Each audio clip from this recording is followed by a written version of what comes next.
Meeting. Tony keeps giving me the thumbs up, so that's the one you want. So we'll begin our budget hearings. We're going to start with, I'm going to kind of fill you in here. We're going to make a change to our agenda a little bit, our discussion and deliberation, recognizing that, as with any successful organization, that the people that are within it, our employees, are most important. And just discussion between Commissioner Heiberger and myself this morning, we decided to move the matrix adjustment to the top of the agenda because so much of the rest of our budget truly hinges upon that, and we want to have that discussion first. So, well, first, right after, of course, Ben Kite and our update on the means of finance. So we'll start with that. We'll go to our matrix adjustment, and we're going to move our building fund to the back of the of our discussion. So, Mr. Kite.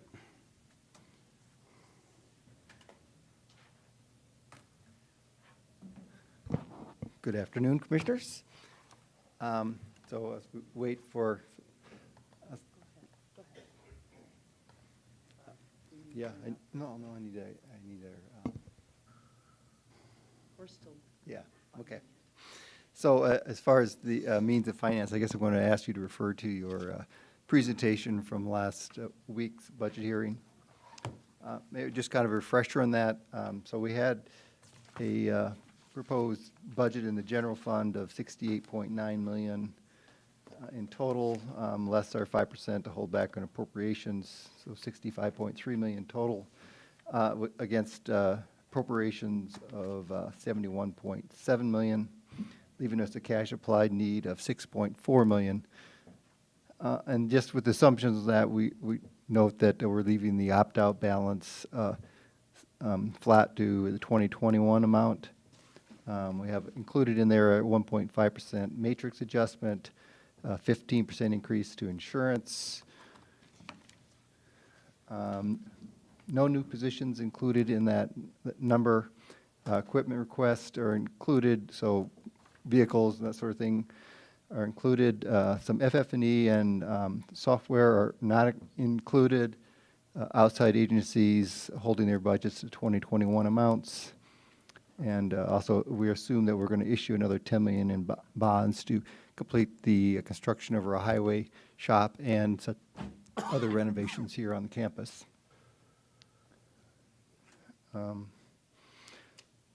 That's kind of our means of finance.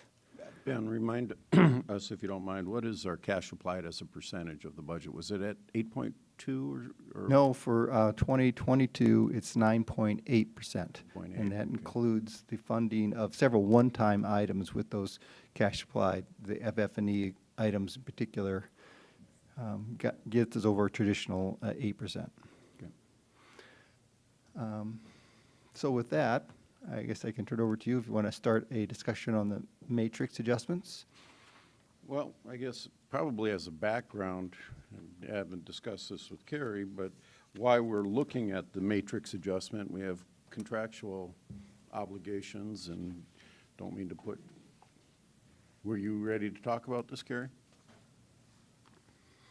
Because we have contractually with our unions a 1.5% for next year within the budget, but as we all are aware, our economy is doing funny things right now, so we might need to look at it a little bit more. So I'll turn it over to you, Carrie. And that alone is a pretty good recap of it. We are contractually obligated to provide 1.5%, and that part is built into the budget. But we're aware that there are other factors that are impacting our ability to both recruit and retain staff. And it's always difficult trying to judge ahead of time this far, or only this far into the year, really what we're going to need to do, really 6 to 7 months out. But all the financial factors that I'm able to gather and have provided to you would indicate that we should probably look at higher than the 1.5. Okay. So based on that, and I know commissioners have had conversations with Carrie and looking at numbers and hopefully have done their own homework. But I'd like to turn it over to the commission for, discussion of maybe ranges that we could look at, so we could feed those numbers to our auditor to see what the impact would be on our budget. So, based on that, Commissioner Bender? I'd be in favor of doing at least a 2% matrix adjustment for next year. Okay. I just think given the market and where we are, how we continue to play catch up, I think it just makes sense. Do we know the numbers of what a 0.5 or 1% is to our budget? We do, 1%, additional 1% is 375,000. We'd also looked at a figure of 1.5%, and that comes close to 562,000. So what I'd be proposing is just 187,000 above what's already budgeted. Okay. So there's our start. So any other thoughts or considerations? We know that some of our contemporaries within government have done that, or maybe a little bit more. So we're always trying to stay relevant in the market when it comes to hiring, and that's why we're having this discussion right now. So That's correct. that- We know that the state is providing 2.4% in about a month, effective July 1st. It does look like some of our comparable entities have trended close to that 2.2%. 2.2. The biggest factor, of course, is looking at CPI right now and really seeing that the growth is higher than we've probably seen it for the last few years, and looking at maybe what we would need to do for the upcoming year. Kim or Ben, how long would it take if we were to say, look at two different numbers, say 2 and maybe 2.25%, what that impact would be? How long would it take you to put that together for us? Well, we know approximately what the impact of either of those options are, so we can do it immediately, really. We don't. Commissioner Heiberger? Well, I guess I was thinking more than 2%, just because you look at loss of employees and the rehire and the cost that we put into it, we're better off trying to keep the employees we have. And so I'd be more interested in that 2.25 to maybe even 2.5, just because of the expense of losing an employee and rehiring an employee when they're getting harder and harder to find. But I would say that is unfortunately where we're at right now, is that we're on trend for losing, so far in the year, already 20 additional staff, which might not seem like that much until you consider that we're a group of 600 employees. So we're looking at an additional 2% turnover. Again, that seems like a nominal amount, but when you consider the number of them that are correctional officers that we know, we have a difficulty of recruiting and retaining, and have at least a 6 weeks training period, there is some value towards investing up front to try and help encourage retention of those staff. I keep seeing a term used, Siegel Waters. Who are they? Oh, thank you. Siegel Waters is the vendor that we used for our last compensation study. I've had conversations with that group this year for a couple of reasons. First, just to make sure that our annual review of our database and our own salary study that we do in-house every year is done accurately. And the reason it was particularly important to me this year is in recognition of what we're seeing going on in the economic environment. The other thing that they do for us annually is they provide us with data, both regional and national, about what other entities are doing for salary matrix adjustments. So this is, again, what people are moving their pay ranges by, not what their staff are getting necessarily, but what the ranges are moving by. So we've had conversations with them, and they're, looking at, again, Amazon coming in and CJ Foods. There's concern about the rising cost of wages in this area, particularly where we're seeing impact is on our lower wage earners, where maybe we would have been hiring some of those entry-level positions in the area between $11, $13. I think we're seeing more and more that people are hiring $13 to $15. Mm-hmm. Our COs start out below $20 an hour, so we are particularly concerned about what those wage increases are going to do for our recruitment. Okay. Commissioner Bender? I'd be willing to talk about a little bit higher number. I would just point out, however, that I don't think, particularly at the lower end of our wage scale, this matrix adjustment is going to dramatically affect our, I mean, we're going to have problems recruiting next year and going into the future. I mean, all employers in this area at that lower end of the pay scale are going to have trouble, and just nationally, there's a lot of a lot of articles that are being published now about employees being much more willing to change jobs, and it's not all about the pay, but it's certainly a lot about the pay, particularly at those entry-level positions. So another option we would have would be to look at adjusting pay scales for particular groups. That's a lot more involved discussion. I know Carrie's working on getting a salary, more complete salary information that we could, maybe bring in later to talk about that. But there is no doubt that recruitment and retention are going to be the name of the game for everybody in Minnehaha County, every employer in Minnehaha County, and we're no different there. So it's just trying to hit the sweet spot between the right amount of the matrix adjustment, whether we need to tweak salaries or starting salaries other places for other particular groups that we're struggling with, and get into a balanced budget, in my mind. I couldn't agree more. I don't think the difference between 1/4% or even 0.5% and maybe even 1% is going to have a huge impact on us. It seems like such a big number when you're looking at your budget and you hear 1% is, $375,000. But when you consider the impact of that on a CO's pay, it's 10 cents an hour. So on one hand, I don't expect a major change in our recruitment intention, particularly what's going on.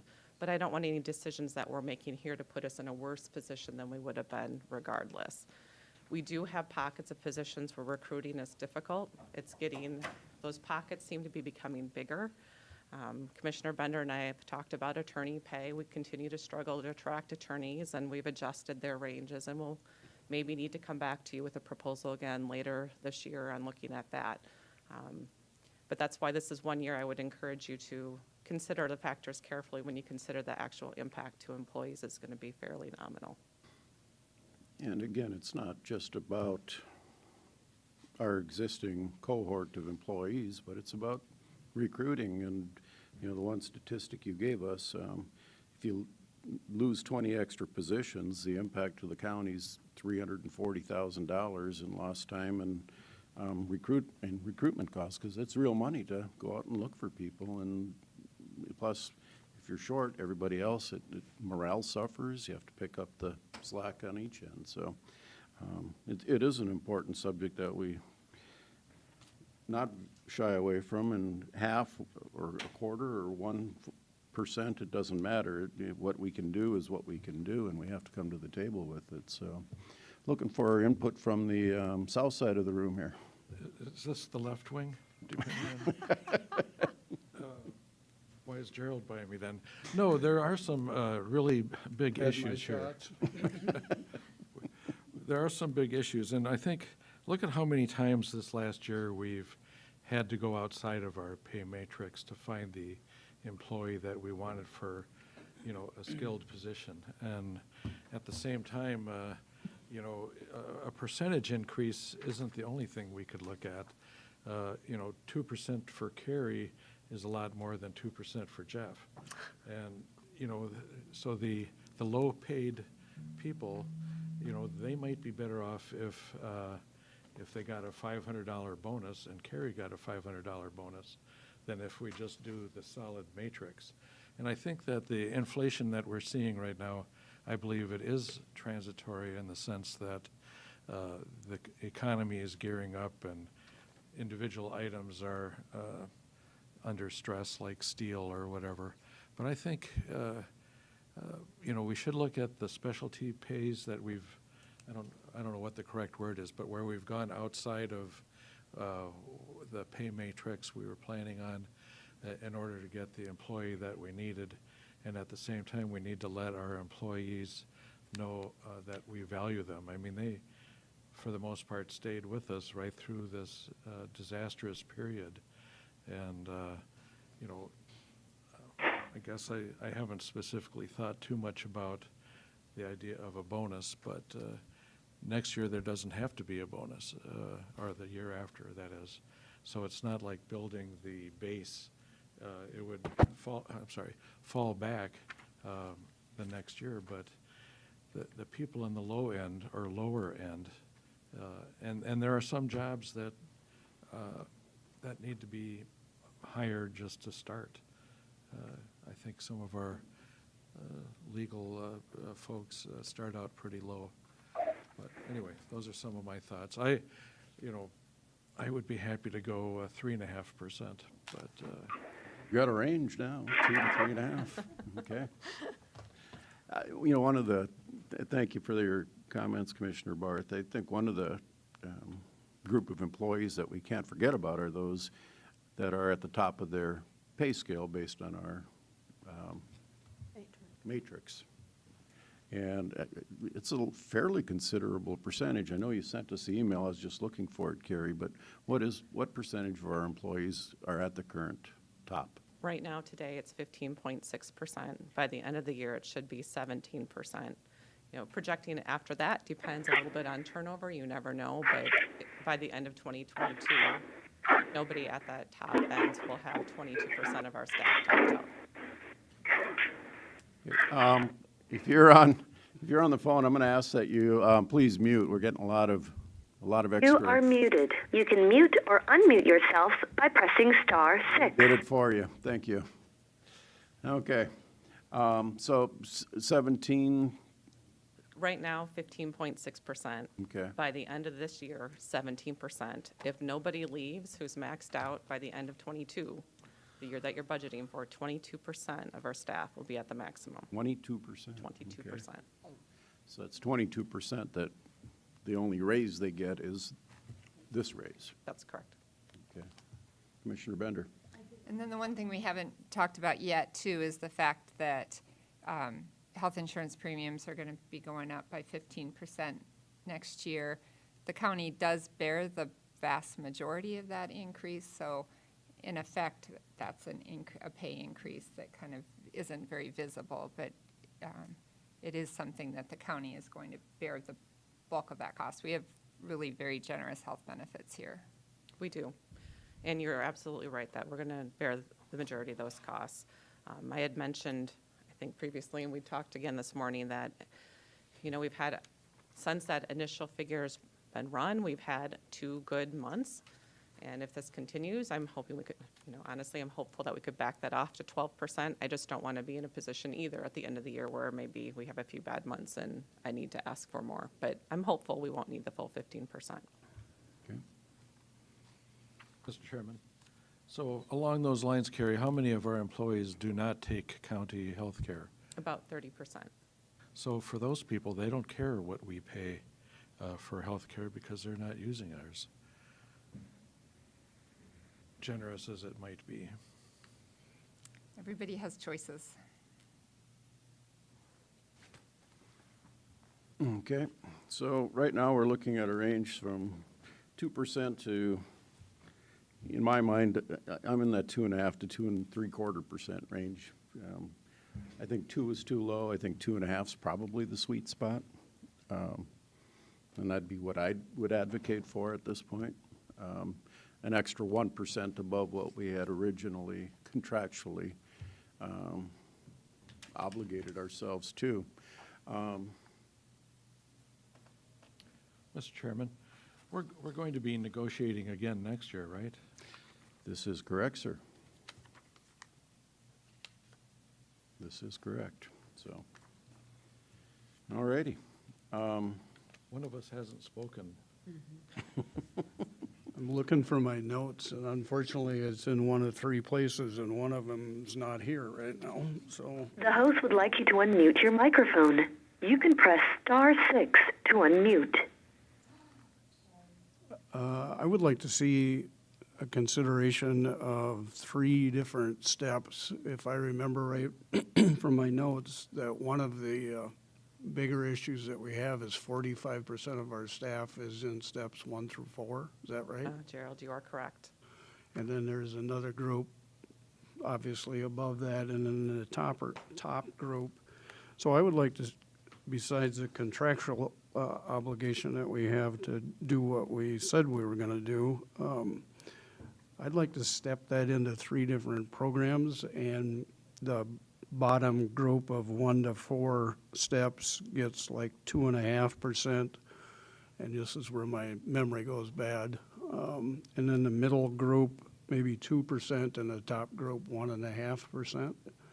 I don't know exactly what the dollar amount would be, but I think that's a better way to handle, frankly, where our problem is, which is steps 1 through 4, and trying to keep those individuals or hire individuals if they've been with us for a while and they're, frankly, in that middle group or top group, that less likely issue of turnover.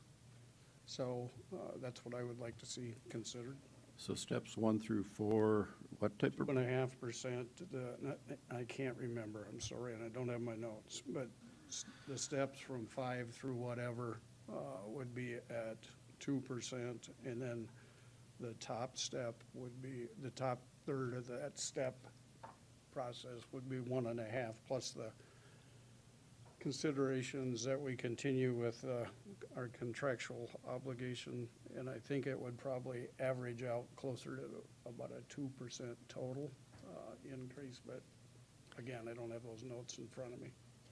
You're right that, and I'm having a hard time putting my hands on that slide right now, but I believe you're correct that it is about 45% of our staff who are in those first 4 steps, which illustrates the level of turnover that we're having. As far as looking at maybe different increases based on where you're in the matrix, we are contractually obligated to have the pay structure that we do in place. And so if you were to change that, you'd be changing the distance between the steps and compressing really the matrix overall, which would have, again, the contracts prevent us from doing that because the pay matrix is part of those contracts. But it's a good thought, and you might recall from previous conversations with our consultant, when the study was initially done, one of the things they recommended was that we look at how many steps that we have, because part of it is getting them in, but it's also moving them through the range. So maybe something to think about as we look at our matrix maybe next year, or we go into negotiations again. Thought for next year. So I just want to make sure I'm tracking correctly. Commissioner Benninga's suggestion would probably compress that pay from between those scales, which That's would be exactly it. problematic. If right now the way our pay matrix is established is it has 16 steps and they're all equidistance of 2.5% apart. If we had an open range where there weren't these prescribed points, we'd have a little bit more flexibility to look at that. But with the prescribed points on the plan, the impact, if we were to do that, would be we'd be removing those step points, and we would have to have an open range. So, okay. Okay.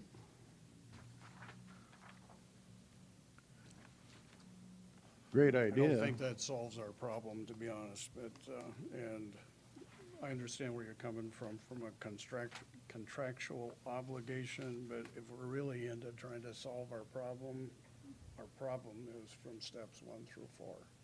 And it seems like if we're able to do something and maybe talk about less steps, and even if they are spread apart a Wider. little wider, Yep. that's something that needs to be considered in the future. Nope. I agree. And I think we ran some of those figures the last time we looked at this, and because of the number of people who are on the bottom half, those wider steps become a little bit more expensive because people are moving faster. Right. But I would go back to this point too. I mean, we always give you the cost of the step increase, but turnover itself impacts really what that is on your bottom line. That's part of where you get your salary savings, is because we lose a number of people and they come in at a lower rate of pay. So you're not actually seeing that impact to the budget. Doesn't help you right now, of course, but.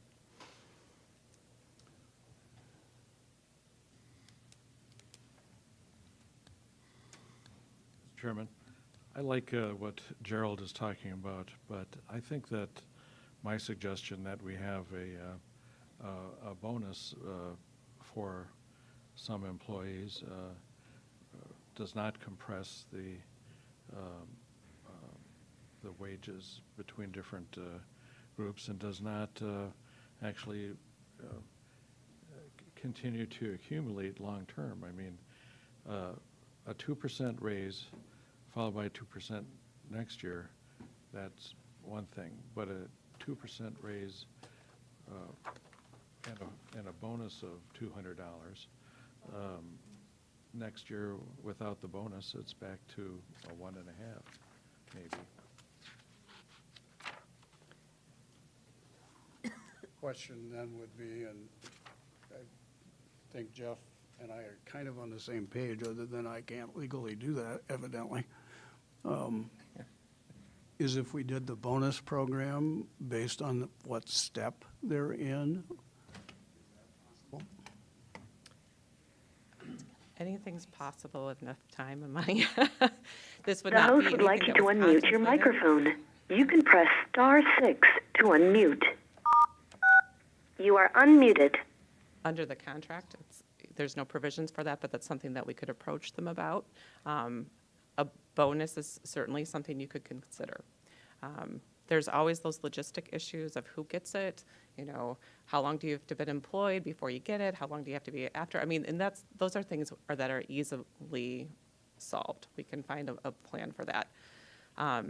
The benefit in my mind of looking at more of a matrix adjustment, and what I really hear you talking about is maybe a 0.5% difference, maybe even 0.25%. Again, the impact on that on an hourly wage is not so significant that it's going to be a case, in my opinion, where you're going to find yourself next year over market. I think more likely what we're trying to do is keep up with market. So, if you look at just a bonus structure and you lose that in your hourly wage, then what are you looking at the next year? Now, if we're talking about the difference of a bigger percentage, that might be a different thing. Or if you had funds for that, it would be a different thing. But I think there's real value in putting that in an hourly wage, where when we're recruiting and we advertise our hourly wage, we look more competitive.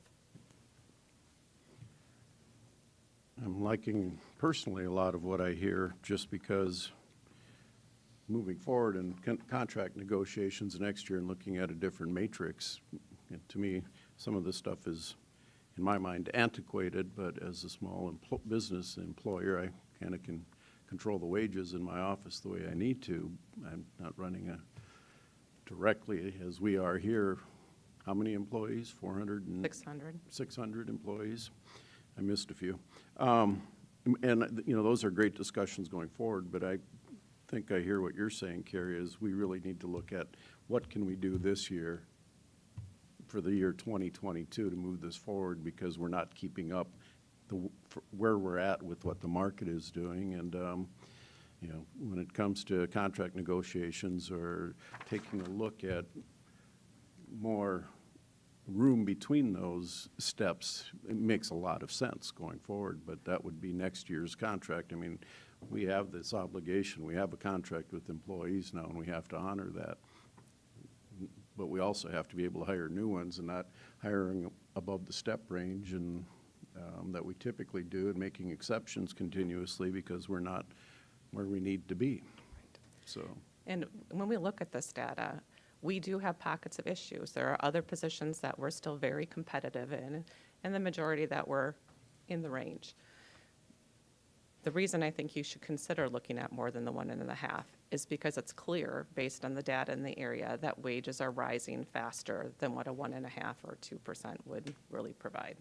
The cost of living is rising. I mean, if you're a $50,000 a year employee and the CPI is 4%, you just fell behind by $1,000 on your, if I'm doing my math right, 4 times 5, $2,000 in purchasing power. So, yeah. So that's the real number. That's what we're dealing with. So. I think it's important to point out to everybody who's viewing and listening to this that our budget increased by a CPI of 1.2%. So that's what we're trying to budget around, and then we're trying to look forward on the wages, which seem at this point to be rising higher than that and we'll see how it shakes out at the end of the year. But there's no argument that we are ahead. I would agree with Carrie, and I mean, in everything that's been said this morning. We're not leading. We're not, we're not way ahead of what the range is. And it's just a question of, given the resources that we have, how much can we do this year? And what we do this year as far as matrix adjustment arguably leaves less money to add new positions or to do other things with. And so we're just trying to figure out, what we can do to benefit everybody, but that's going to mean that there are going to be choices made other places. And that's why we felt it was important to have this discussion first, because what we do with this will impact the rest of the budget process. Huge impact on the rest of the budget process, so. All righty, a lot of talk. Do we want to kind of have some sort of consensus on a number we want to plug in so we can just work it backwards from there on what the rest of the budget looks like? I know 2% is a solid number. Does anybody want to go to 2.5%? Well, I certainly would be willing to exceed 2%, a flat 2%. And again, I think about other things of value. I mean, we've never given any, Christmas bonus or anything like this. No hams and turkeys. We're pretty tight on that stuff. I think a notch above 2% would make a lot of sense. If it was 2.2, 2.5, 2. I'm willing to exceed 2% is what I'm saying. I'm not holding out hope for 4%. I don't think it has a chance. Carrie, remind me again, what is 0.5%? 187,000? That's correct. That's what I actually wrote down. So if we said that we were going to look anywhere, we could figure both ways, between 2 and 2.5%. And then we know if we go with the 2%, we have 187,000 more to spend, and if we go with the 2.5%, we have less than 100. We have 187,000 less to spend when we're going through positions and whatever else we need. So maybe we can say that 187,000 is in flux until we figure out exactly what else we're doing.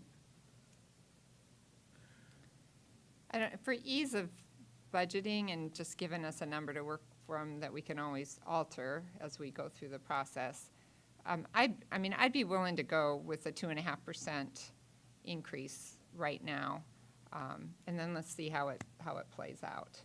And Okay. If we have to back it up, we can, but I'd be fine starting there. Mr. Chairman, let's make that the case, but I'd like to hear from the auditor's office as to if they think that we can handle it. Or Benega?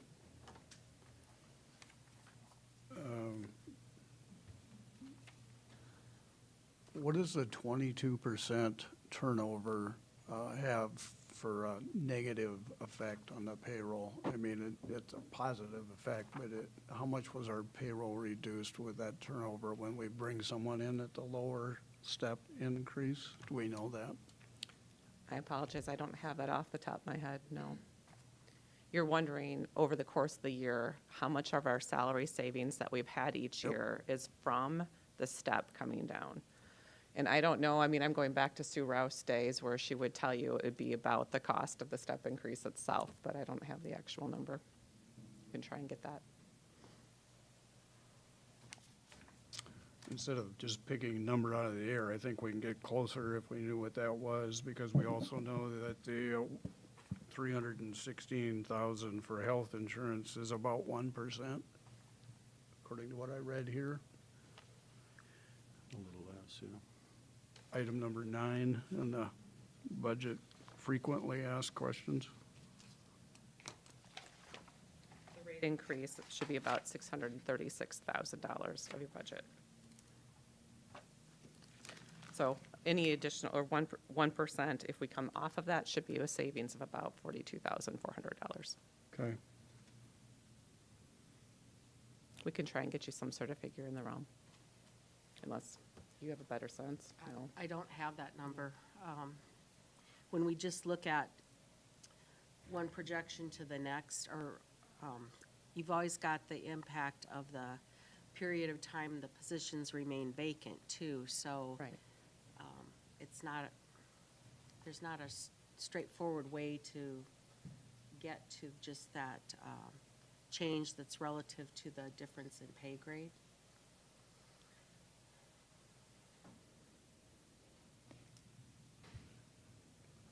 I trust your information, but I don't necessarily think that that's gonna make that big a difference, to be honest, how long the position's gonna stay open, because it's not like it's gonna be 12 months, and if we compare budget numbers from actual to what we budgeted, that's really all we need to have for a number, to see what we saved, if you will, from So- my perspective. That's what I just wanted to clarify. Really what you want is just what is the, kind of average or the last 3 years, what has been the difference between what we budgeted for personnel Okay. and what we actually paid out? Yeah, we Okay. can get that easily. Okay.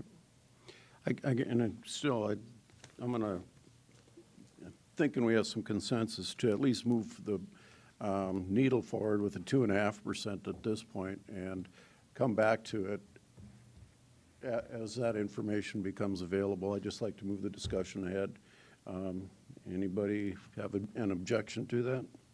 Just to comment, I just don't want it to go through wildfire through the whole county that we're giving a 2.5% increase until we have come to the final budget. That's what we're going through right now, but it could change, so. Right now, in full transparency, we are trying to put together our budget for 2022, and we're trying to, yeah, the first thing we wanted to discuss is what can we do for our people, and then the impact to the rest of the budget. So right now, we know what a number we want to use to look at how that budget can come together. I think we're okay with that. And it'll be maybe adjusted as we move on through the rest of this process. So that being said, we have our staffing requests to move on to. Mr. Chairman. Curious, do you want to go? From the auditor? Do we want to hear from the auditor, is my question. On the impact, do we have those, are you able to Guys wanna plug say that in? anything? Well, I can state that we typically run, our actual payroll runs at about 3% below budget. So on a $35 million payroll, that's about $1 million. So it's one step, 3%. Definitely, yes. Yep. And So we've we're- been pretty consistent with that. Over the years? So we're no longer making assumptions on what the cost is gonna be. We have a pretty accurate record of what historically it is, so we can use that number to start with anyhow. Correct? Is there any reason to assume that would change, though, with this? You can assume that it's gonna change next year, and you can assume that it's gonna change the year after that, and you're gonna assume forever. We- We just need to move forward. We're going to make a budget. Yeah. Okay, so did I Thank you. leave anything on the table there?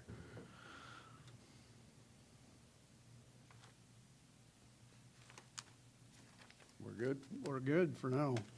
Okay. Okay. Staffing requests. We have numerous staffing requests, and my computer went down, so I got to sign it back on, so I know where we're at with each one, unless somebody else wants to start the discussion. Thank you. So what is up in front of you right now is the grant positions, and just as a reminder for this section of the staffing request, these are all currently built into the payroll budget. So they're already factored in. The top section, the cost is completely covered by the grant. In the light blue section below, then only the $60,061 is the additional cost. That's, again, already built into the payroll budget, Built it, already built in. okay. Commissioner Bender. So I just would like to point out that, this is the cost, every time we approve a grant-funded position, as the roosters come home to roost at some point. And, you know, sometimes I think we don't, it's free money, it's hard to turn down free money. But, you know, we always say we approve these, that we're gonna, you know, decide whether to actually fund them and keep them after the initial grant funding goes away, based on whether we have data to show that they have, you know, essentially paid for themselves, is at least how I have always thought of it. You know, do we have data that they are paying for themselves, or that, you know, at the end of the day, it's cost effective for us to keep these positions, because they don't go through the same arm wrestling that we're going to do about the next positions that come up. And, you know, I'm not here to argue against keeping these positions, but I would like to point out that I don't think we've ever been provided data that shows that these positions have definitively changed the curve for the county, or that they've actually paid for themselves. And mainly I say that just to show that it's really hard to come up with that stuff. You know, it's hard to do an apples to apples comparison and decide whether these positions, you know, are completely cost effective for the county. They all have good theories behind them, and I just think we need to constantly challenge ourselves to try to get the data to show that they are doing what they were intended to do, and that it's worth it.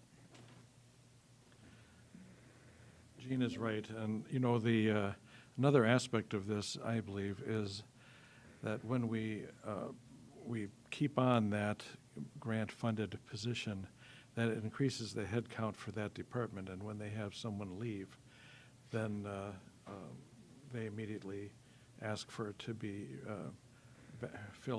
backfilled.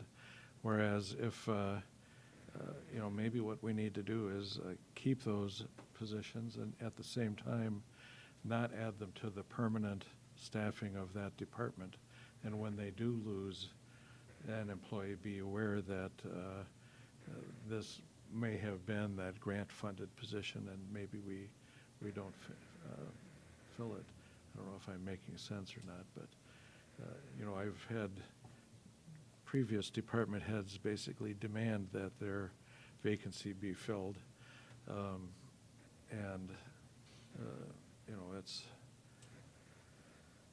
not the same thing when it's originated as a grant-funded position. I think all of our grant-funded positions have different directions, and we are collecting a lot of data on a lot of these things, and particularly the juvenile one, the juvenile coordinator, which I know we're not debating about these positions, I'm just using this as an example, that we do collect data on that. We've collected data on how many kids we've diverted from being in juvenile detention as opposed to being through a diversion. And those amounts of money are significant when you think that it's costing over $200,000 or $200 a day to put a kid in juvenile detention, as opposed to some of the alternatives we've used, and then being reimbursed by state funds for every successful diversion we have. So there are we do have data for a lot of these things. It's sometimes digging into that data and having the exact wording that we want to have to follow them up. And I think it's also important that you got to figure out, we're trying to put in that number, trying to do the right thing for the right kid. When we're talking juvenile coordinator, and adult one, we're just starting that one. And so they will be keeping data with our data collection on that one too, to see, you know, are we actually keeping some of these people out of the jail system, or are they just rotating right back through again? So that is obviously data that's to come in the future. So, I mean, I think we are really trying to make sure we have data to back up, because you're right, we don't want to just fund stuff that isn't any good, because programs come and programs go, but if we're not doing the right thing, we should quit. Yeah, so many of these programs are grant-funded positions come with, if you do this, you get this, and hopefully the proof is in the pudding, and at the end of it's all, we trust that it all works out. It's not like in my 10 years of government budgeting through the city council, and now the 5th one with the county commission, it's easy to take grant funding for law enforcement, because you know you're going to need more law enforcement over time. And if funding a couple of positions for the sheriff's office or the police department is done through a grant, you know you're going to have to bite that bullet in a few years, but you take it because you know you're going to need it. And some of these things are some conceptual things that you know, juvenile justice and diversion coordinators and, you know, all this stuff that sounds really great and fancy, and you just have to trust that the data is making sense. Yeah. Commissioner Bender. I just suggest that in future years, if we can try to remember next year by budget time, that when we have, you know, so when next year, when we're looking at, you know, other positions that are coming off grant funding, that at the time we decide to keep those positions instead of them just automatically showing up in our budget, that we require a report from the department that that position is assigned to, that provides the data, so that at the time we're making the decision, we have that data in front of us and we can have a conversation about it. Good Sounds idea. Good idea. good way to move forward. A little late for I'll this make a year, note. but for next year, I like it. So, okay. So the grant-funded positions, moving into those.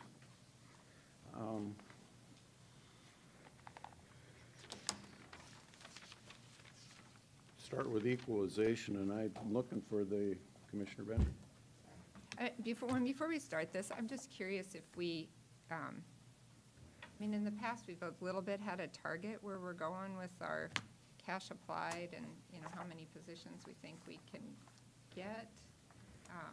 And I apologize because I wasn't here last week. I did visit with the auditor's office before I left, spent a couple hours going through this. But I'm curious if we have in mind a target of where we're trying to get. How much money do we have to spend? That's what I'm trying to figure out. Do we know?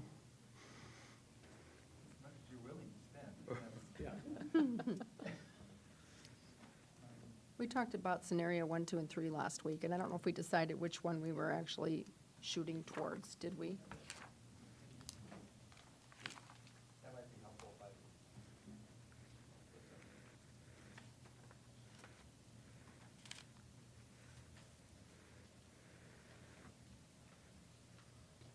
I would suggest that if we're looking at a $375,000 matrix adjustment, and we're looking at $765,000 in staffing requests, that we probably, one is going to balance the other one out.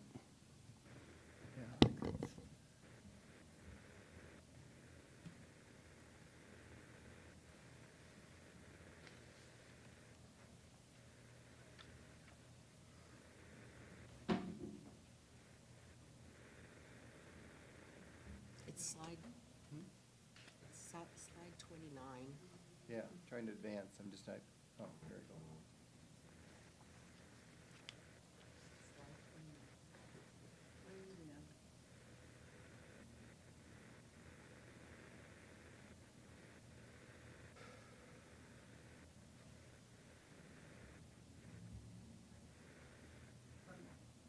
There we go, okay.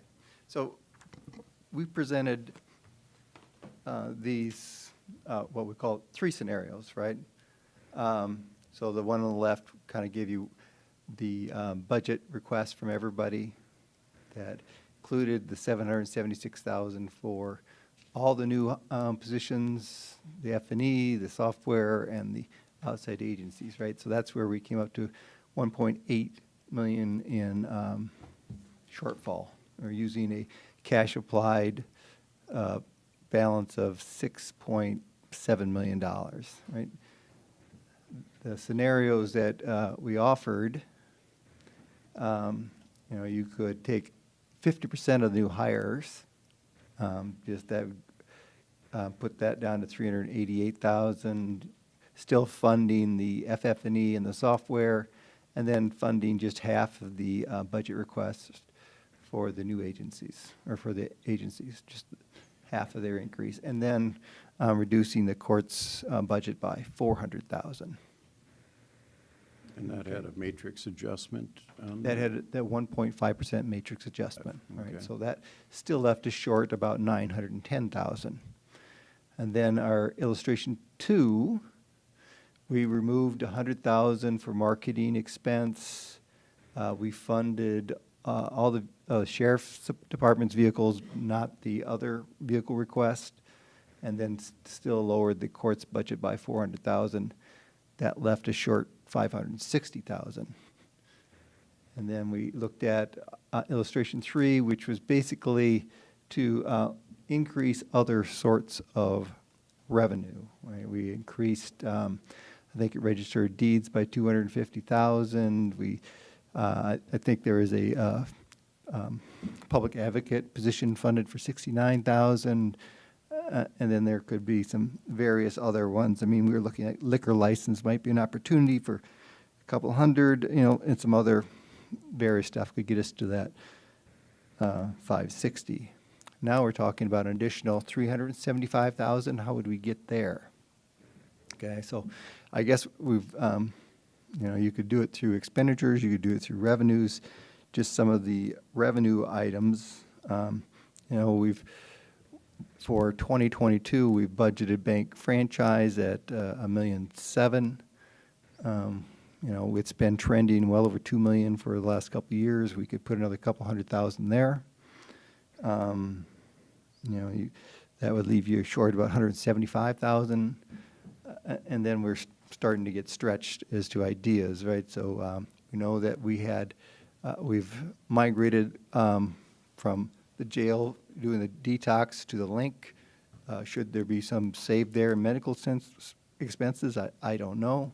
But, maybe there's maybe 100,000 there. We know that we've had an increase from human services for some additional hospital expenses, another 100,000. Is that something we're going to see in 2022? I mean, you've got other cash applied. You could increase it by. There's several options, right? I mean, you're just looking at revenue and expense that can get you to that 375. Just how comfortable you get with those. And I've got other options too, but.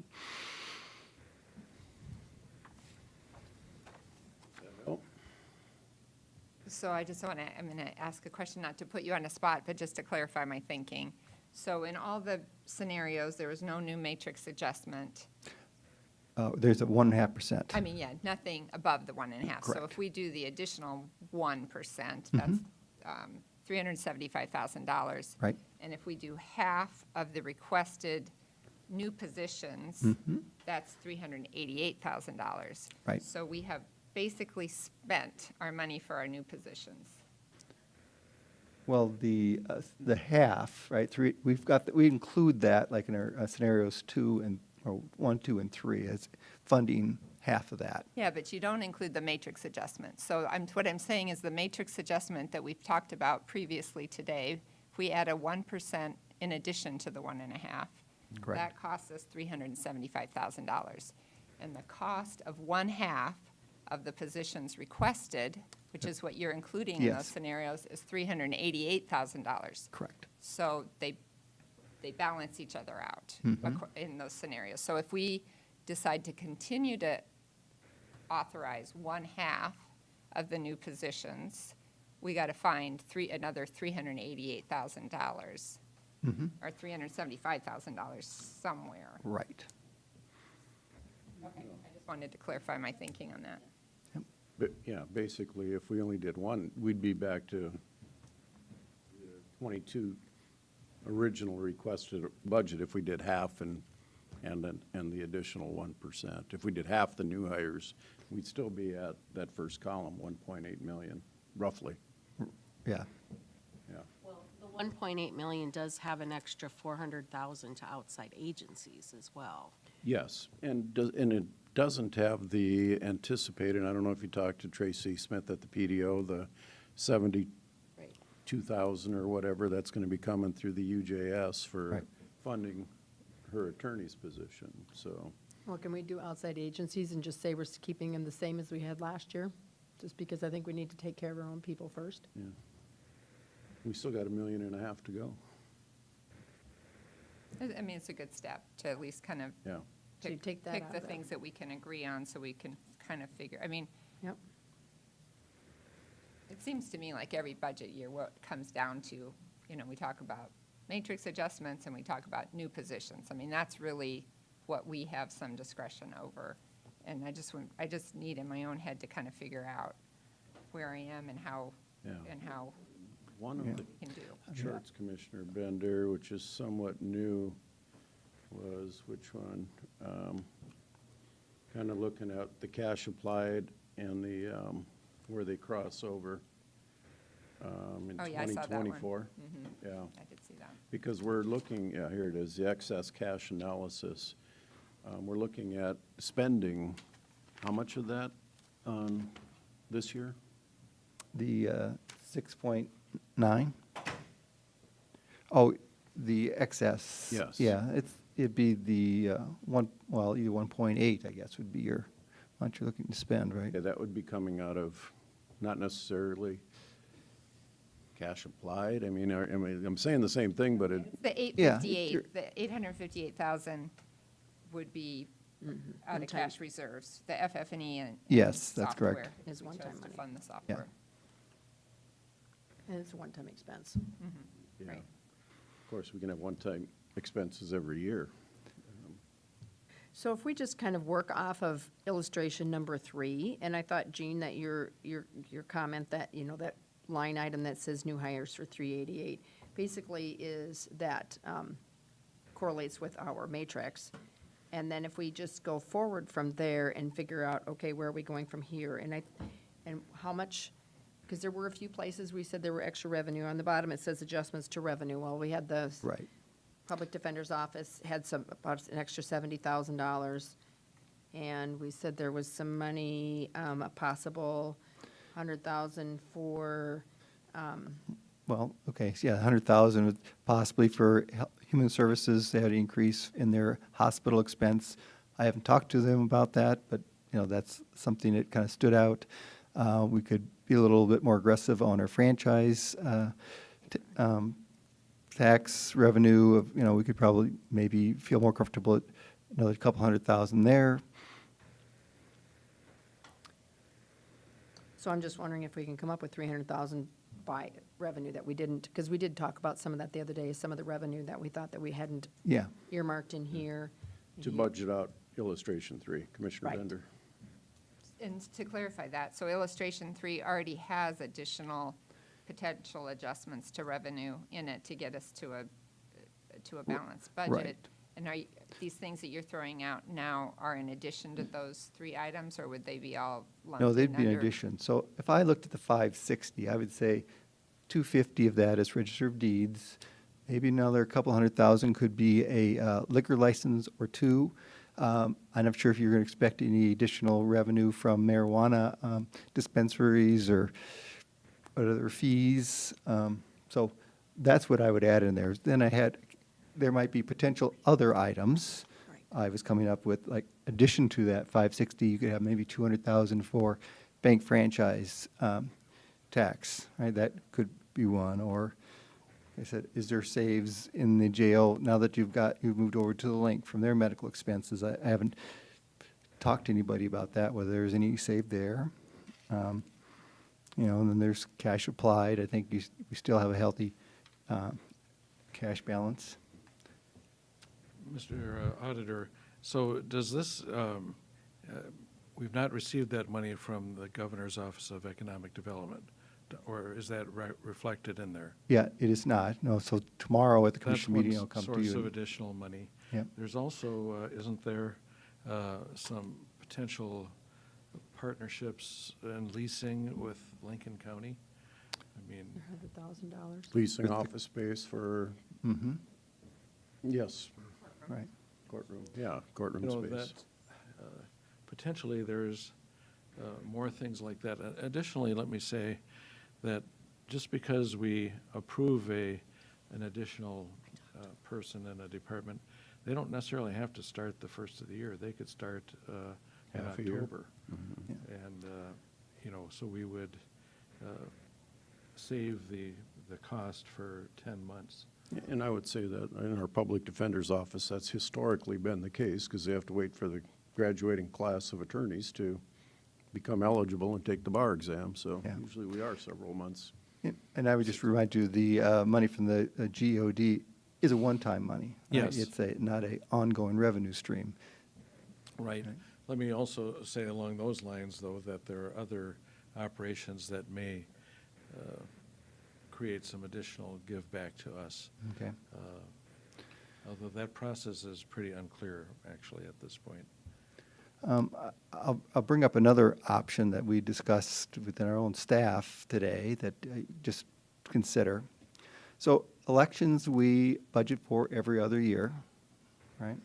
And for 2022, our budget for just for the election, the increase is about $700,000. You could look at that as maybe some more of a one-time expense that could possibly be funded out of your excess cash every other year, maybe 50% of that. I mean, we do build, excess cash every year, and we have this process where every other year you're going like this for your election budget, and that kind of helps smooth it out. I think that's worthy of consideration, in this case. So that's about $350,000. You could look at funding just your election budget For next year. So I think that's a rational way to look at funding your election expenses.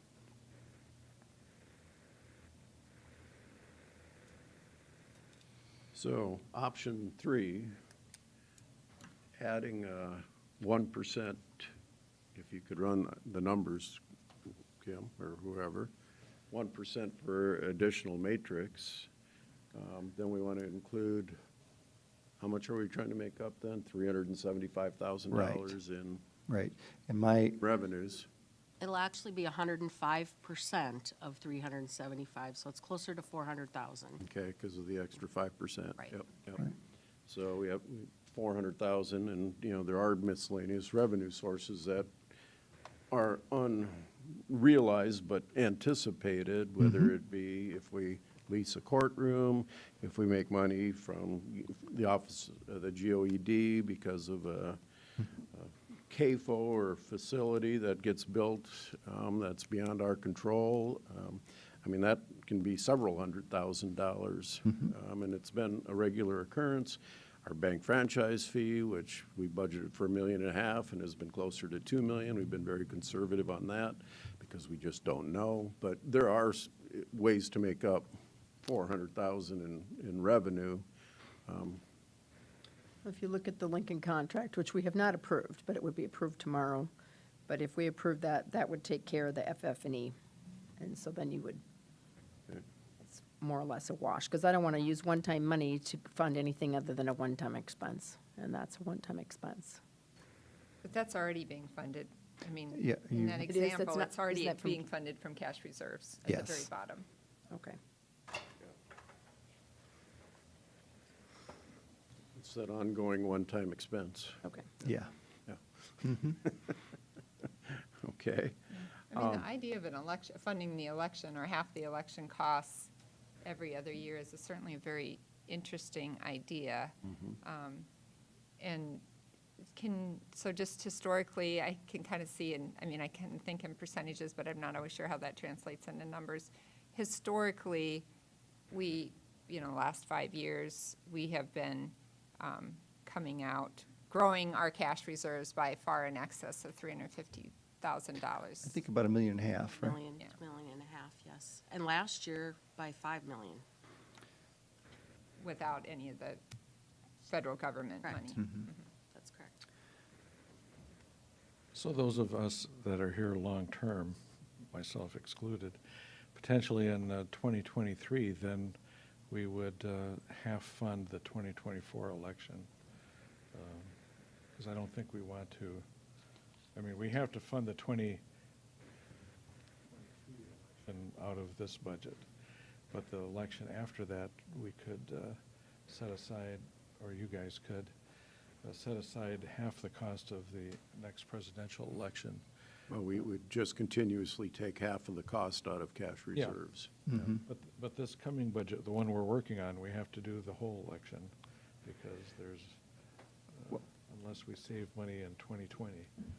No, I think what we're saying is you would, if the election is going to cost us 700,000, we still spend 350,000 out of the general fund, and then we just take another 350 out of our excess. I'm getting carried away here. Carry me away. Okay? That was really helpful for me. I mean, I feel more comfortable now that we have, that we can come up with ways through looking harder at our revenues and being a little more creative there to fund half of the positions that have been requested. Yeah. That was the easy part. Now, the hard part is which half aren't we funding? The half I don't want to fund. All righty, so, the right one here. With my memory, when you said $5 million carryover excess from whatever it was 3 years ago, was that, excuse me, was that the refunding of the bonds that we did? Because I don't think that was from an operational related issue. Did I miss? I think it, Again, from 3 You years said that the ago. growth was $5 million in cash applied balance. No, in cash reserves. Oh, okay. From 2020 to 2021, we increased our cash reserves by 5 Okay. million. No, I didn't hear you right. Or you didn't?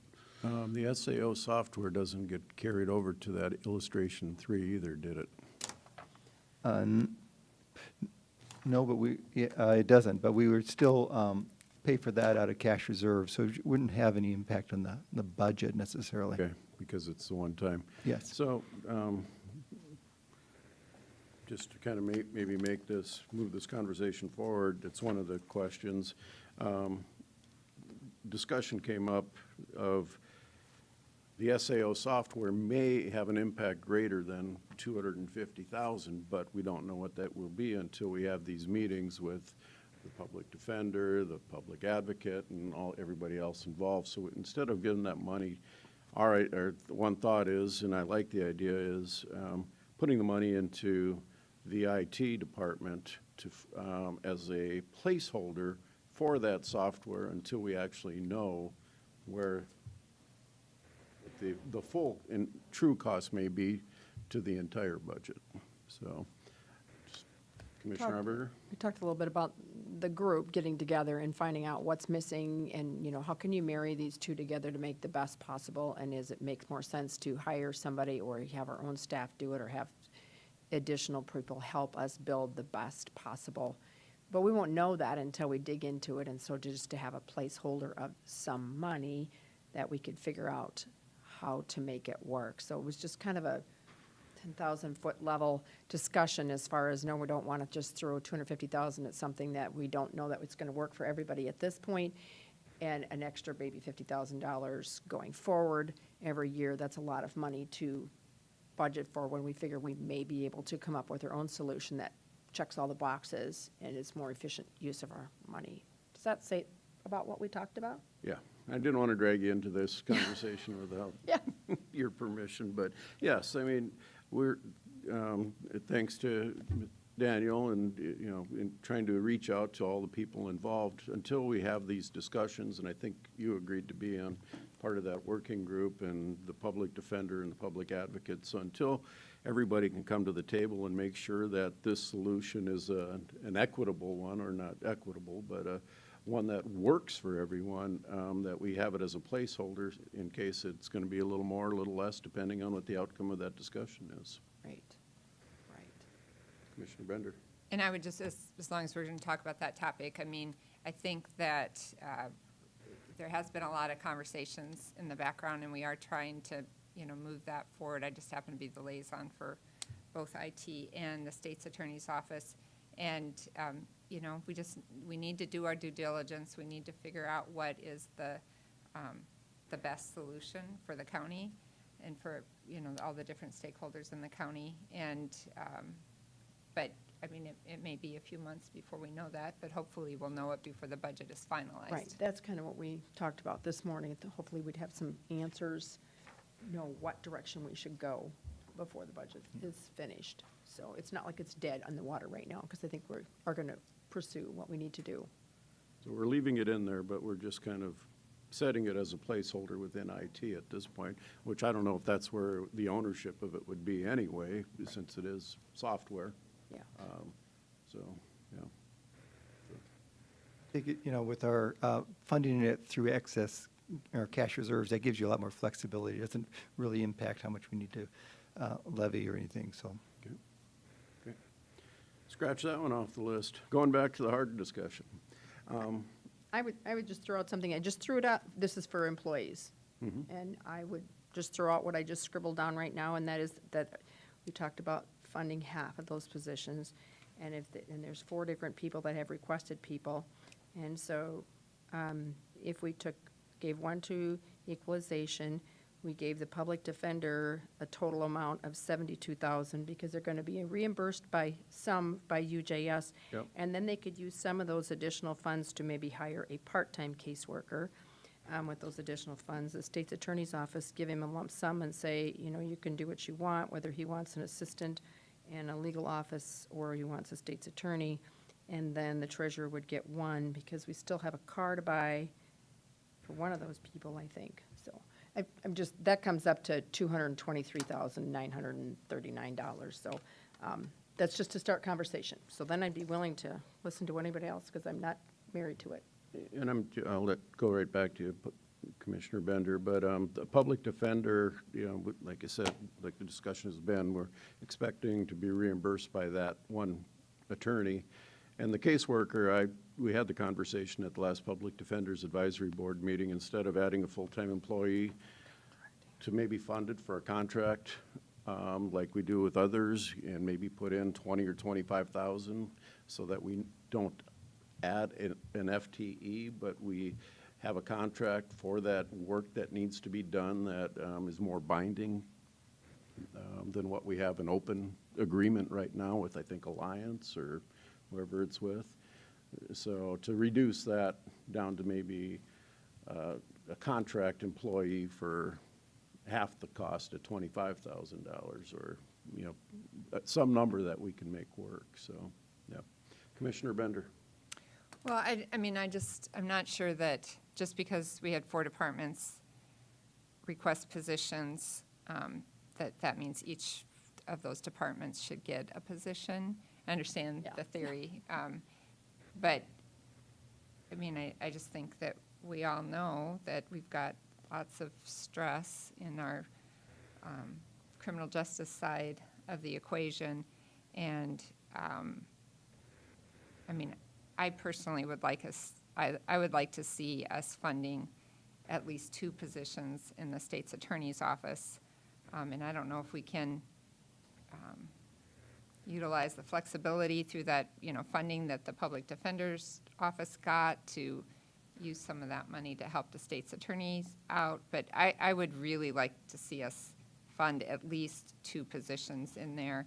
And, I'd be fine using the formula of, giving a certain amount of dollars to the state's attorney and allowing him decide how he would like to utilize that between, what positions are most impactful to him.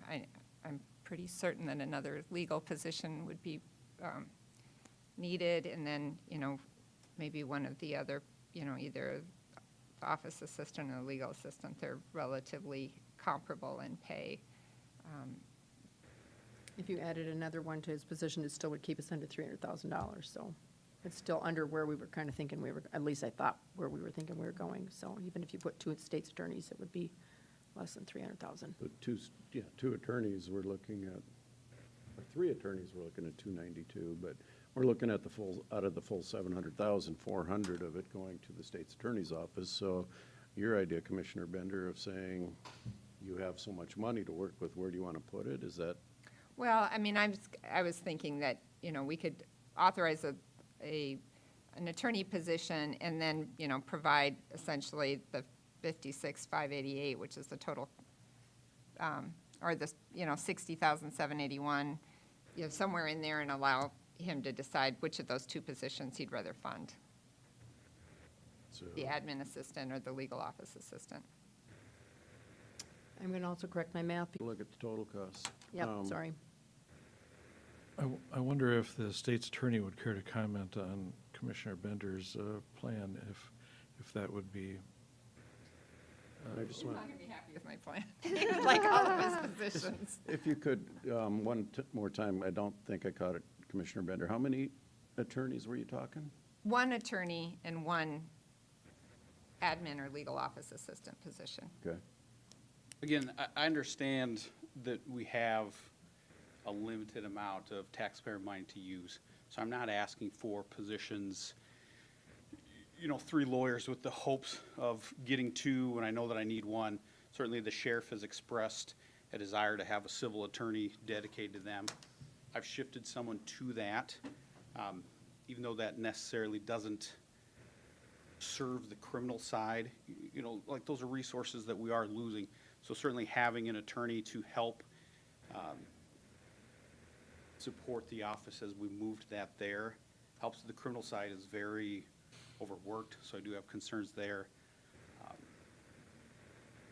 If I, Again, I don't mean to interrupt, Yeah. Daniel, but when the highway department brought on their attorney, the highway department had to reimburse or basically exchange the money with the state's attorney's office for the staff time. And the sheriff does have that in his budget, is the way I understand it, that it's kind of a, the idea is that it's, it's different when you're doing different funds, general fund to highway fund. Here, it's just kind of a inter-fund transfer, I think is the right word, Kim? Yeah. Okay. You're right, we do show in the budget, we included a salary reimbursement to the credit going to the state's attorney and the charge being over in the sheriff's office. Mr. Chairman, my memory is that 24/7 monies can only be used on 24/7. And at some point, a couple years back, the sheriff was using that to subsidize the state's attorney's office because drunkenness is often a cause of issue. Is that still happening? Are we getting a subsidy from the 24/7 monies? Oh, Joe says yes. 50%. Okay, 50%. So in my mind, even though it's an intra-agency and the bottom line doesn't change, it does impact your budget, so that, if you're being reimbursed by the sheriff's office, that we should be able to look at that position. You're, in a sense, losing a position by doing that. maybe not losing a position, right? It's still serving the county. Yes. I think that the sheriff and I have a good understanding that if there's some free time, that we can use that in other areas that's not solely Okay. sheriff's office, Okay. right? I do think that as we're building new jails, there are issues that are coming up, and I anticipate that that lawyer's going to be working some extra hours at night, so I think that that growth is there, that it justifies that shift. But I also look at the criminal side of my office and say, we have needs there as well.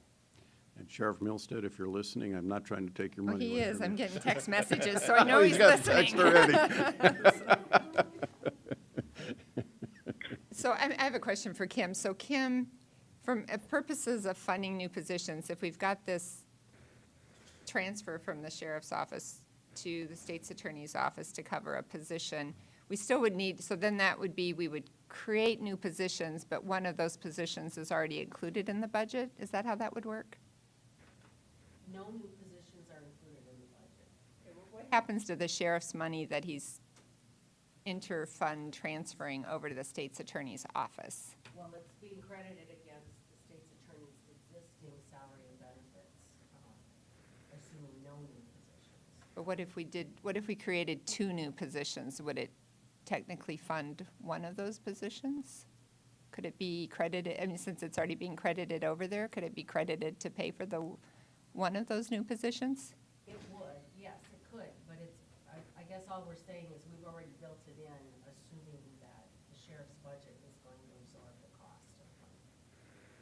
So I'm just trying, if we've got $375,000 to spend, we wouldn't have to spend the cost of one attorney to get two attorneys. Does that make sense? We would still have to add the 2 attorneys into the projection. There's not an additional, there wasn't a position added to correlate with that salary reimbursement between the state's attorney and We didn't increase the sheriff's budget to compensate him for this. Yeah, it's in there. But we did increase the sheriff's budget, and we applied the credit on the state's attorney's office, and we did not assume that new positions were added. it's just paying for one of the people in his office because that person is working over here. It's just shifted where he's getting, where Mr. B is getting paid in your office, now he's getting paid from the sheriff's office. All it did is shifted the cost. But the 24/7 money can't be used for anything else except for alcohol-related stuff. So in a sense, that's a extra source of revenue if we can find a way to use it in-house over here. Our citizens drink a lot. I defer to the sheriff on how he uses that money and just the parameters around that. Commissioner Bender, right now, you're at 1 deputy state's attorney and 1 of the other positions, and And then I'd like to figure out this issue about where the money kind of went, it seems like it disappeared.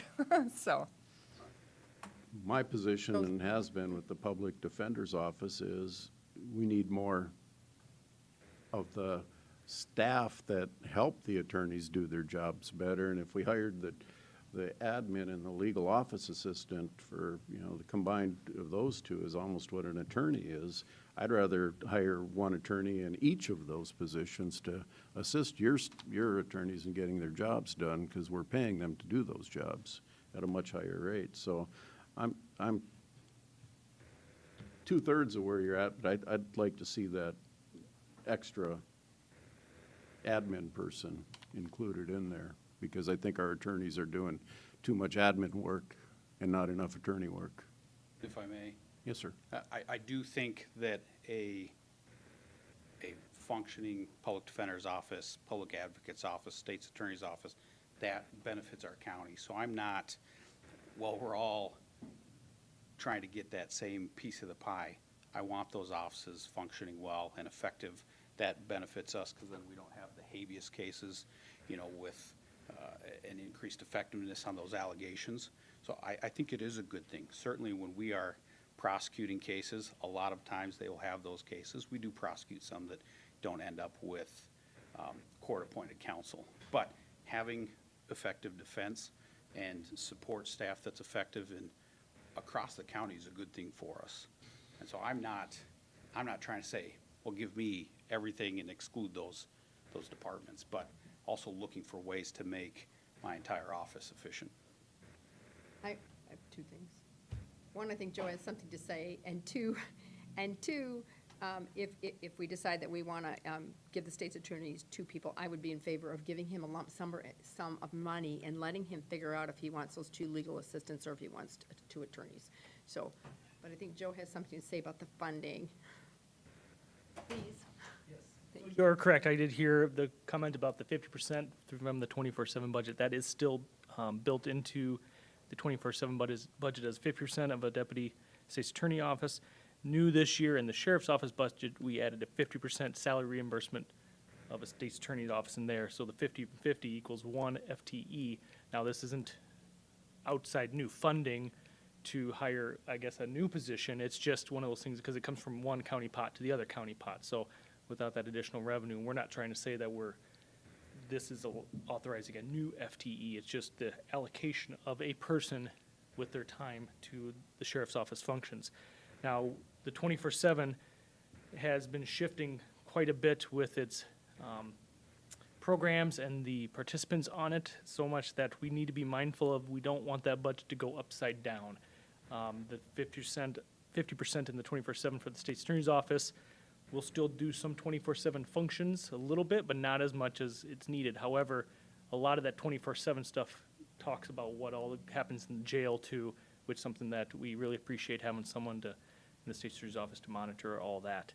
So that's right now is where that 50% is parked in those two budgets for each. Schreiber. Can I just have a total, because my totals are all over the board? If we did one for equalization, the public defenders, 2 positions, but back out the money that she's getting from UJS, to. Okay, I want to stop at that item, because we're already assuming that UJS revenue is part of the 560,000 additional revenue. Oh, okay. So the cost would really be for 2 full positions if we're going to layer that in. Well, I was going to then put $20,000 or whatever in for that caseworker for a contract, not for the full position. Because I was thinking about, anyway.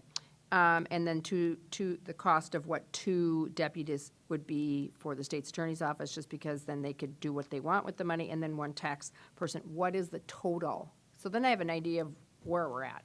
And maybe we're not anywhere. Or somewhere.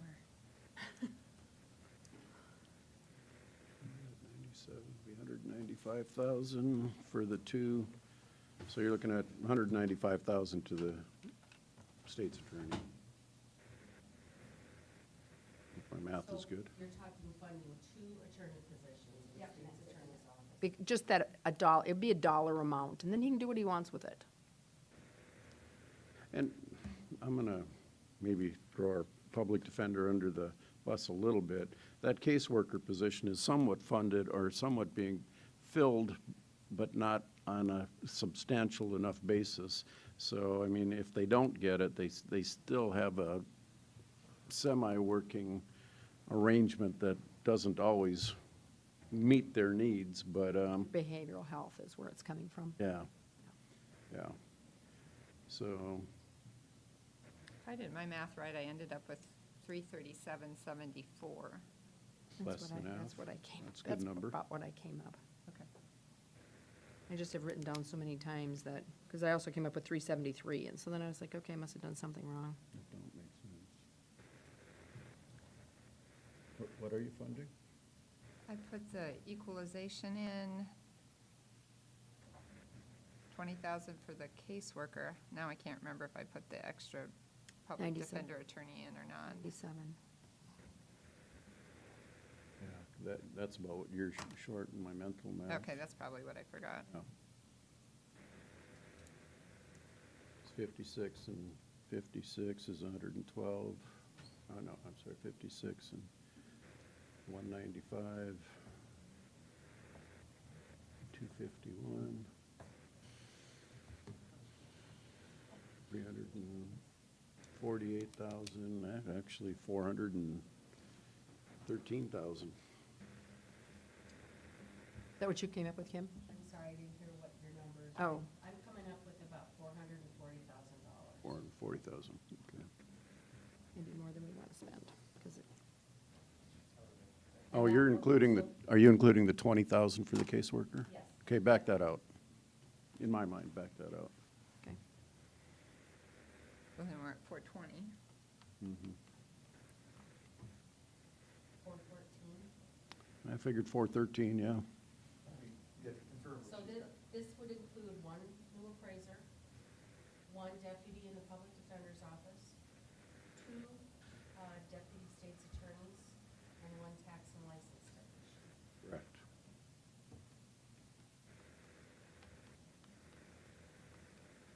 And how the state's attorney uses that 195,000 if he wants to hire 2 attorneys, or if he wants to hire an attorney and a legal office assistant, would be up to him. Carol, always welcome your comments. Good morning, Commissioner. I've been silent, haven't I? So is that 414, 566?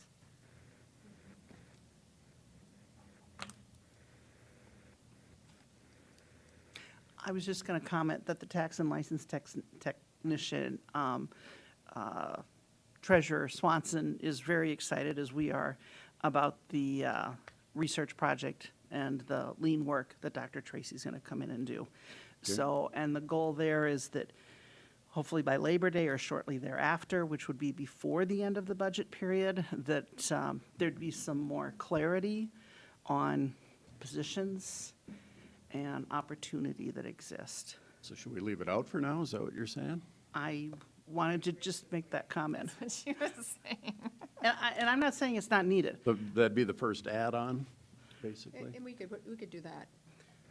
One of the things that I talked with her about a month ago about was that, and I agree, she keeps telling me that, Dr. Tracy's going to be a huge asset to have his report, is that if somebody calls in sick and somebody's got vacation, they're instantly short, because that staff is really, really tight. And so, I'd be more than happy to say, let's look, because that would just end up, if we didn't need to, that'd drop another 36,000 off of that total, or more than that, excuse me, 56, I keep looking Yeah, at the wrong line. and put Should us right where circle it. we need to be. So why don't we leave that one off? If For there's now. no objection to doing that, with that would be the first add-on back, with kind of our collective thoughts and agreement. Okay with that? Okay. Okay. Until we have a better idea of what's going on. Yep, until that study is done, that work study down in the treasurer's office. All righty.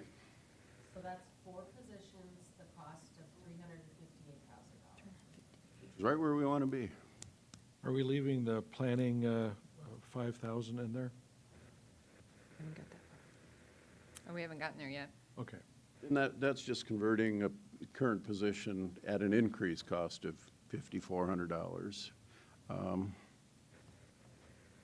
We're not adding a position, No. we would just be looking at a long-term employee I and, think we're looking at maybe a succession plan, yeah. or close to it.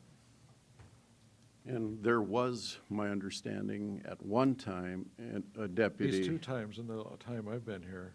Okay, so it's been there, it's gone, it's been there, it's gone, and Yeah. now we're looking at adding it back for the 3rd time. Okay. Commissioner Bender? I would just question whether we really need an assistant in that small of a department. Be my concern about that. Okay. I'm going to jump on her bandwagon, although I could go either way. I think Kevin's really showed himself to be a good assistant, but the other thing is we don't even have an assistant in the HR department, which I didn't even think about until it was pointed out to me today. So, and that's about the same, well, it's actually a larger office than planning is. Planning is three people in it, and our administrative assistant or secretary, I don't know what you call her, don't want to undervalue what she does. Yeah. Commissioner Benega, thoughts on the converting a planner to an assistant director? I don't have a problem with that. Okay, and I really don't either. And I hate to make the adjustment because of one employee, but at the same time, we might have to make the adjustment because of one employee, so. We're not looking at a huge budget impact, $5,396. Commissioner Barth? Well, I just see, we've recently lost an employee with some experience and hired a new planner one, and so the depth of sort of experience in that department is not as deep as it was. There was a time when we had Dustin Powers, and I can't remember the other fellow's name, but we had experienced employees who went to work for the city or the state of Minnesota, and I didn't realize Dustin worked here. How could we lose him? Yeah, He's a he was guy. good. Very good. Yeah. Okay. Carrie? For what it's worth, I just add that a lot of these discussions might start touching on confidential personnel situations, planning for future, performance-related issues, and maybe these are some things that we could discuss further before Okay. final budget. Thank you. Okay, thanks. Okay. So we're talking about an assistant deputy director for planning. Do you want that position funded, or don't you? I would like it funded. At the same time, they don't have to get that, January 3 or whatever. It could be April 3. And we leave can it have till that discussion tomorrow. Yep. Let's do that tomorrow. Okay. I'm lost. Where are we at? Tomorrow. Vehicles. Vehicles. So we had one vehicle go with the appraiser. I know that. Where's our vehicle list? We have our vehicle list. Mr. Chairman, you know, one thing about the appraisal position is the directors in that department say that when we hire more appraisers, we get more revenue. But I don't know that I've ever seen that proven. And, you know, when I go to shopping with my friends who play golf, you go to a golf store and they'll say, you know, this driver will cut 2 strokes off of your score, and this putter will cut, you know, 1 stroke off your score. Well, if you bought all the best clubs, you'd have a score of 0. And that clearly isn't what happens. And I wonder about the additional revenue that having more appraisers bring in. Well, I guess my thought with, as the county grows and the number of properties that have to be accounted for and reassessed and appraised, I mean, that's just an obvious, you know. We have technologies. We've got satellite pictures, airplane pictures. And We've they've got been digital using it. images, et cetera. And, you know, technology also steps forward in these things. Amen. I will remind you, there are 2 vehicles that have requested, because I think Planning's might have rusted through the floor. Is that the correct one? I'm trying to remember what the, Planning's is in worse shape than Equalization doesn't have one. Planning's got holes in the floor of their vehicle. So, I mean, we need to make decisions about 2 vehicles, not just one. It's on slide 2 of the, well, at least when it, last time I looked, on the preliminary budget other Yes. requests presentation. And, Oh, yep, oh, it was there. do you remember what part of the documents, the description of the vehicles is in? That's what I was wondering. So we're looking at, and our preliminary, or our option, our third option, did that include funding for any vehicles or just the state? Just the sheriff. So we are looking at a need of about $46,000. $48,000, okay. Oh, yeah, 25 and 23, 48, yeah, good math, okay. So we're looking at $48,000 in vehicle funding. One vehicle that is not functioning. Okay, discussion? I personally think we have to fund them all, and we just got to find the money for the 48,000 we're down. It's hard to hire an employee and not give them a vehicle when their job depends on a vehicle, but I know they're real busy at times and not, so. Other comments? I think you're going to have to fund them. If we end up keeping all those employees, you're going to have to fund it. As we go forward, are we keeping track? Okay, Kim says yes. So when we get to the end and find out we need to cut more, we can always do more. Okay, so put it in there, and tomorrow, after the commission meeting, we'll have our budget discussion to look at the final numbers. Okay. Outside agencies, we've already kind of looked at that and decided we cannot, at this point, consider additional funding at this point. FF&E, we already have funded through our excess cash. Right. Mr. Chairman? Yes, sir. I have a concern again about the mandatory expenses like Southeastern Behavioral, where it's $1 per citizen or whatever. We're not really budgeting for that yet. I suspect our population is greater than 10 years ago. And I don't know if that would come in our 22 budget or our 23 budget. I know the population numbers are going to be released in November, I think is my understanding. So I don't know if that immediately impacts our 22 budget. Point, it would be coming out after we are forced to release our final budget. So it's hard to budget for something that you don't know. And we can, I think, anticipate growth, but yeah. So How let's much? I mean, leave are we it where it talking is. I'm sorry, $20,000 maybe? November, 20, 30,000? it'll be next year's. 20 to 25,000? Okay. That's probably absorbable, but good point, Commissioner. Yeah. So, okay. So you would propose no increase there then? Right. Okay. And my hope is that the new Amazon employees are all law-abiding citizens. I'm anticipating it fully. SAO software, covered that. I guess I'd prefer that we leave the rest till tomorrow after our meeting. I think we've had some difficult discussions here and got most of it resolved. Appreciate your patience with me as it's my first time through the chairing the process, so thank you. It's an honor to work with such smart people, and I mean that truly. The whole room. All righty. We don't need to update anything till tomorrow. We'll just add that to our agenda. So we are at opportunity for public comment. Anybody here want to jump up and say anything? Run in the room. All righty. I'm going to adjourn us. We have a commission meeting at 9, and we will continue our budget process after that tomorrow. So thank you, everybody. Thanks.